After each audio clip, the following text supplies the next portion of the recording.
Eating nutritious food plays a vital role in our overall health and well-being. And because of our fast-paced lives, most of us tend to lean on foods that are tasty yet convenient and accessible.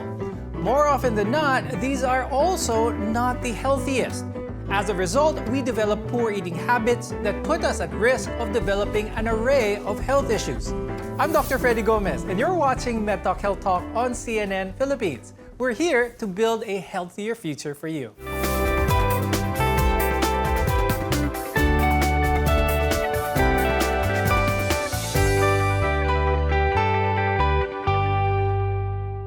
Good nutrition is essential for keeping us healthy. It helps children grow and develop properly and reduces our risk for chronic diseases. To help us with today's discussion, let's welcome our guests. With us is Dr. Joy Fontanilla. She's an endocrinologist from St. Luke's Global. Also with us is Ms. Juvie Martillo C. She's the Chief Clinical Nutritionist Dietitian of Weight Management Section at the Asian Hospital and Medical Center. We often think of healthy eating as dieting, but this isn't always true. It's not about the strict limitations, staying unrealistically thin, and depriving yourself of the food you love. Rather, it's more about feeling great, having more energy, boosting your mood, and improving your overall health. Although it can sometimes get complicated, but it shouldn't be. Dr. Joy, I'll start with you first. Please help our audience understand the importance of good nutrition as opposed to just plainly eating. Well, basically, we should all be eating to live, not living to eat. Healthy eating is all about having the right food choices, having a balanced diet. So one of the ways by which we can have a good healthy eating pattern is following the healthy eating plate or the pinggang Pinoy, where you can have different sorts of nutrients from various food groups. Now, it seems like for every expert that would say that one type of food is good for you, you'll see another saying the complete opposite. Ms. Juvie, is it the specific foods that you eat that are important or your overall diet? When we say overall diet, so we have to know the different types of nutrients. So meron tayong dalawang grupo na pinaka-importante. Ayan yung macronutrients na binubuo ng carbohydrates, proteins, and fat. Ang protina naman ay ito yung grupo ng mga ulam natin, no? Mga meat, fish, chicken. Nagsisilbi naman na magandang support sa wound healing and it strengthens our muscles. So ito ay nagtutulungan para mapaganda or magamit natin yung pagiging malakas or yung functions ng macronutrients. So ito yung kompletong nutrients na nagtataglay para ma-maintain natin yung overall health well-being. Now, the effects of poor nutrition can manifest as being overweight, obese, or even malnourished. Dr. Joy, please explain to us how our food choices may lead to these. Have too much calories in our diet, you can have excess weight. So that can lead to having overweight and obesity. And if you're eating too little, then you can have underweight, or you can have, if you're burning more calories than you're taking in, then you're going to lose a lot of weight. So it's very important for people to have to control the portions of the food that they eat and pay attention to how much they eat. If they're not burning too much, like during this pandemic, people are not so physically active, they may not need as much calories as they were using up before. Now, another cause for poor nutrition is ang natural pagtatanda ng isang tao. Ms. Juvie, pwedeng paki-explain ito kung bakit hindi maganda ang nutrisyon ng isang tao habang tumatanda?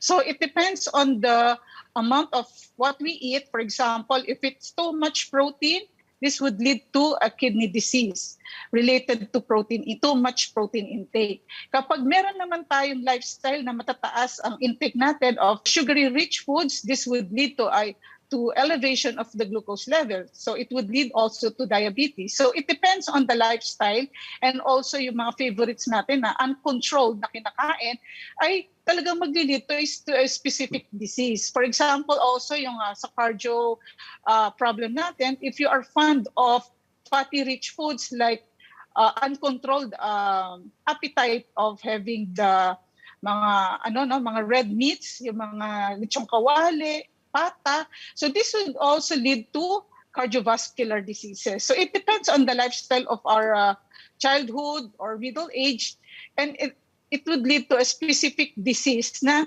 based on our history of food history. Now, since we're talking about yung mga nakatatanda, no, lalo na yung mga may maintenance na gamot, merong ibang mga gamot, maintenance na gamot, over-the-counter and prescription na gamot that can affect the appetite and interfere with nutrient absorption as well as metabolism. Ms. Juvie, paano kaya yung ganung situation? How can someone stay healthy while still being maintained with the medications that they need?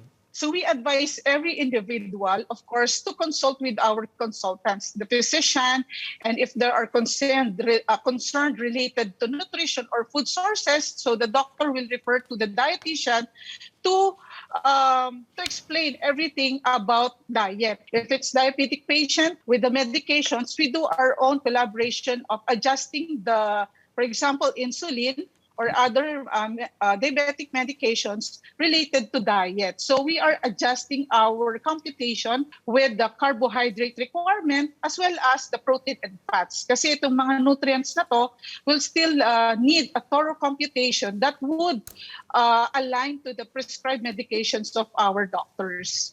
Now, the pandemic is still ongoing, and one of the safety protocols in place is to not go to crowded places like the market. And of course, not everyone can order their groceries online. Pero Dr. Joy, with this in place, how can we easily access healthy food? What advice can you give? Well, you just have to choose the foods that you buy.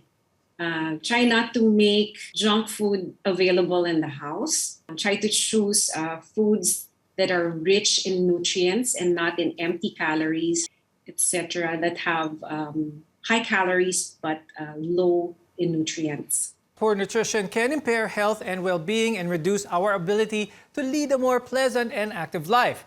More on this when we return. We're your connection to healthcare, and you're watching MedTalk Health Talk on CNN Philippines.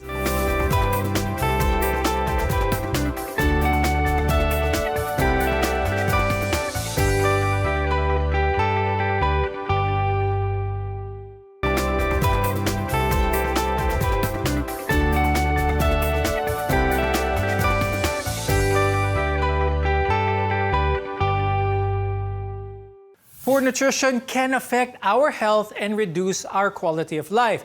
In the short term, it can lead to stress, irritability, tiredness, our capacity to work, among others.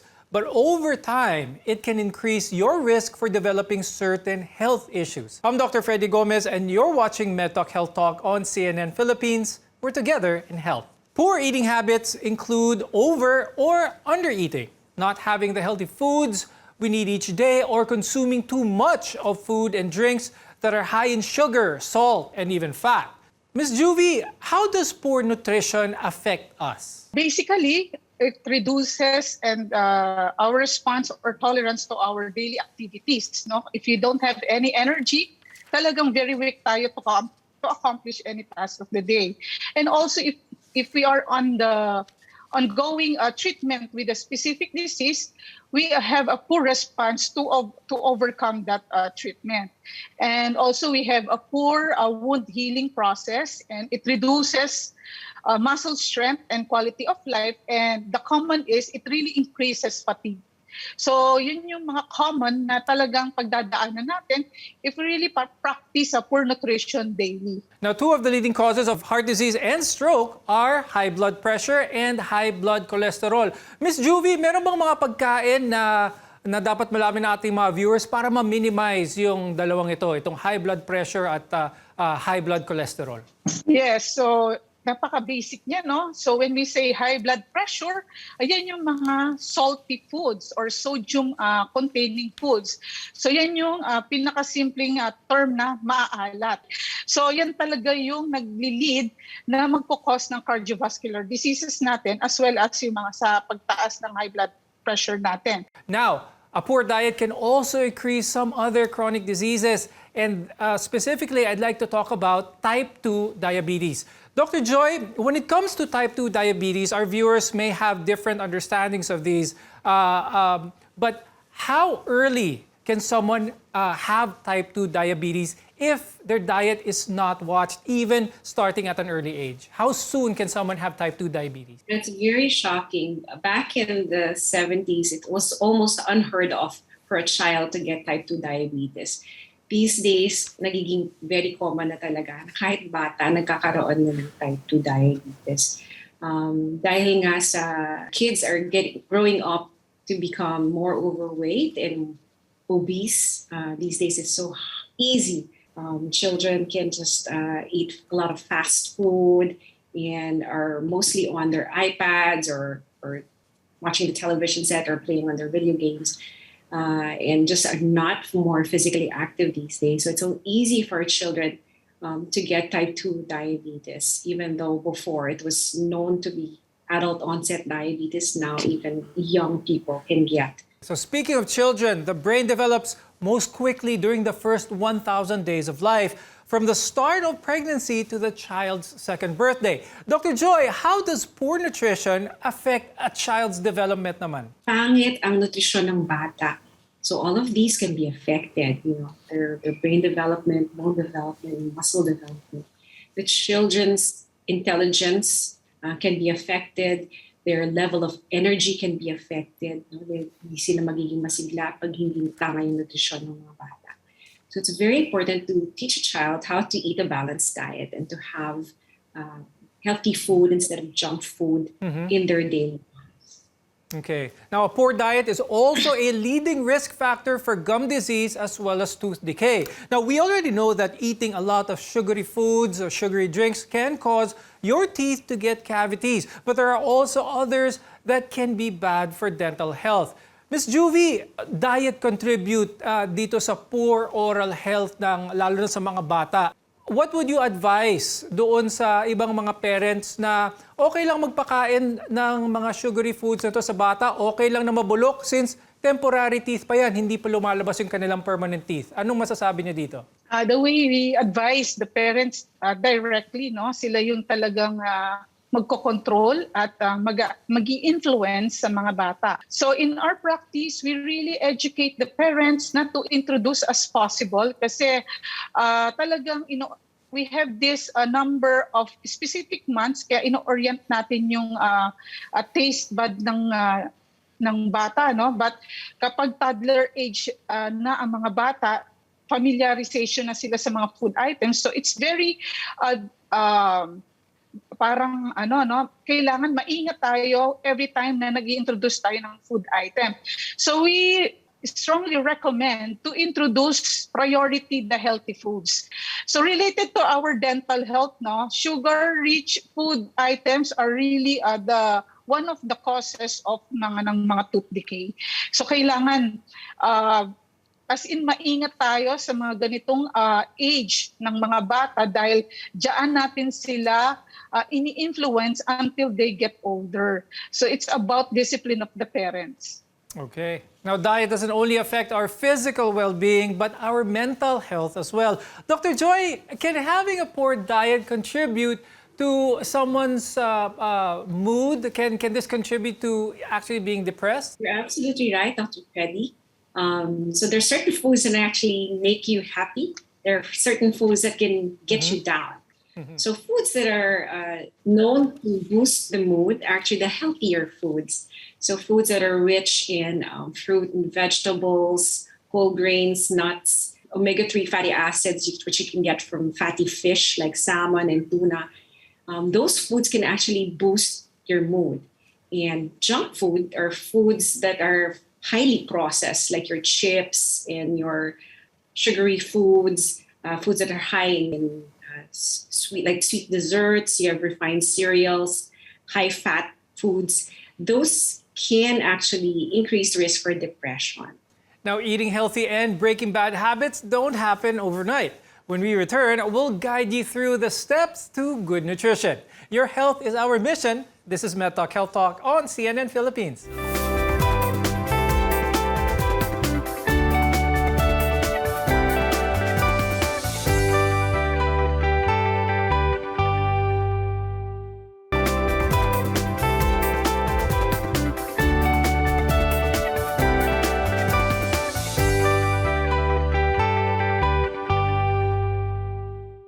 healthy is about balance and making sure your body gets the nutrients it needs to function properly.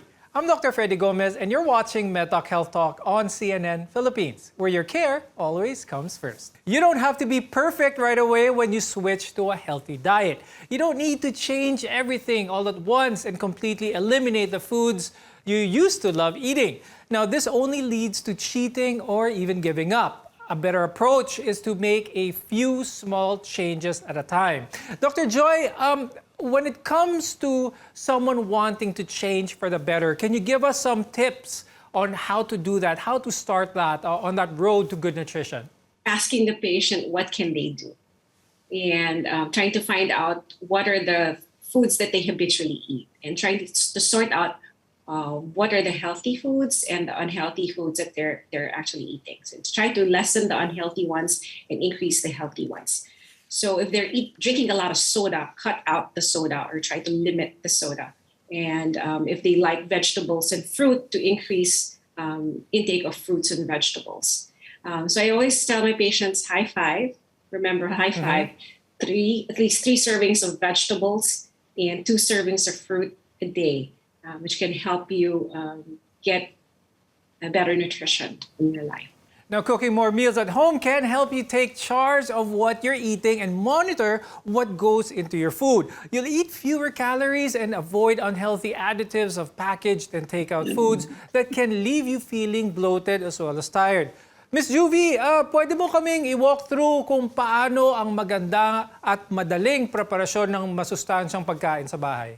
So considering na wala tayong time na paano magluto or what, but meron naman tayong mga possible strategies. When you purchase grocery items, you can have alternatives like sandwiches preparation instead of cooking of certain meals. You can have your cereals with milk and fruit slices, yung mga easy to prepare. And also you can have prepare or mga cheese sticks natin or salad to go with a separate sauce or rice bowl na possible na alternative ay yung mga steamed or baked potato, sweet potato. So yun yung mga, it's about time management kasi kailangan talaga ng effort to prepare even if we don't need to have a cooking preparation. So it's just about proper selection in the grocery and prepare it, stock it, or store it in our home. As long as you can grab it, for example, cereals, just pour non-fat milk, and you can add slices of fruit that would be considered healthy. So yan yung mga simple na pwede nating bilhin na hindi natin alam na healthy pa rin pala, na kaya natin mag-prepare without cooking preparation. But we really recommend na we should have a time for a cooking preparation kasi we can easily modify the salt, the level of addition of salt, and also yung pagiging oily ng food natin. If we do that in our home, we can modify it into a healthy preparation. We hope you found our discussion today helpful. Thank you, endocrinologist Dr. Joy Fontanilla and clinical nutritionist dietitian Ms. Juvie Martilius-C. Eating a healthier diet doesn't have to be complicated. Instead of counting calories, you can try thinking of your diet in terms of color, freshness, and variety. Try eating foods that's close as possible to the way nature made it. Focus on avoiding packaged and processed food and opt for more fresh ingredients whenever possible. It can make huge differences to the way you look, feel, as well as think. We want to be your partner for a lifetime of good health. I'm Dr. Freddy Gomez, and this has been MedTalk Health Talk on CNN Philippines.